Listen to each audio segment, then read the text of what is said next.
ఆంధ్రప్రదేశ్ ప్రభుత్వం స్కూల్ విద్యార్థులకు తీపి కబురు చెప్పింది. రాష్ట్ర వ్యాప్తంగా విద్యార్థులు చదివే ప్రభుత్వ పాఠశాల ఇంటి నుంచి కిలోమీటర్ కంటే దూరం ఉంటే రవాణా ఖర్చులు చెల్లిస్తారు. ఇలా ఒక్కో విద్యార్థికి నెలకు 600 చొప్పున 10 నెలలకు 6000 తల్లిదండ్రుల బ్యాంకు ఖాతాలో జమ చేస్తారని అధికారులు తెలిపారు.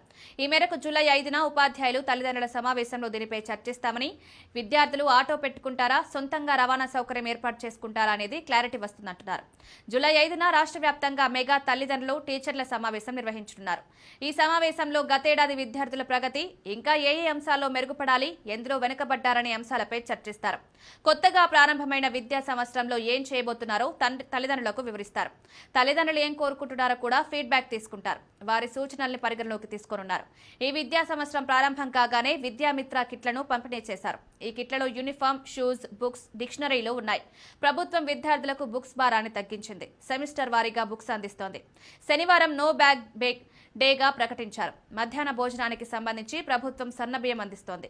ఇలా ప్రభుత్వం స్కూల్ విద్యార్థుల కోసం విద్యా సంవత్సరంలో కీలక నిర్ణయం తీసుకుంది. ఇటు విద్యార్థుల కోసం ఆర్టీసీ బస్ పాస్ సౌకర్యాన్ని అందుబాటులోకి తెచ్చింది. కొత్త విద్యా సంవత్సరం ప్రారంభం కావడంతో ఆర్టీసీ ఉచిత, రాయితీ బస్ పాస్లను ఇస్తోంది. బస్ పాస్ కోసం ఆర్టీసీ బస్ స్టాండ్లోని కౌంటర్లో దరఖాస్తు చేసుకోవాలి. పాత పాస్ ఉన్న వారు రెన్యువల్ కోసం కౌంటర్లో ఇవ్వచ్చు. ఇంటర్, డిగ్రీ విద్యార్థులకు నెల, 3 నెలలు, 6 నెలలు, ఏడాదికి చెల్లుబాటు అయ్యే పాస్లున్నాయి.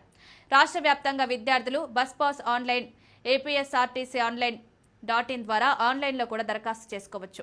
ఏ డిపో పరిధిలోని విద్యార్థులు ఆ డిపోలోనే దరఖాస్తు చేసుకోవాలని అధికారులు సూచించారు.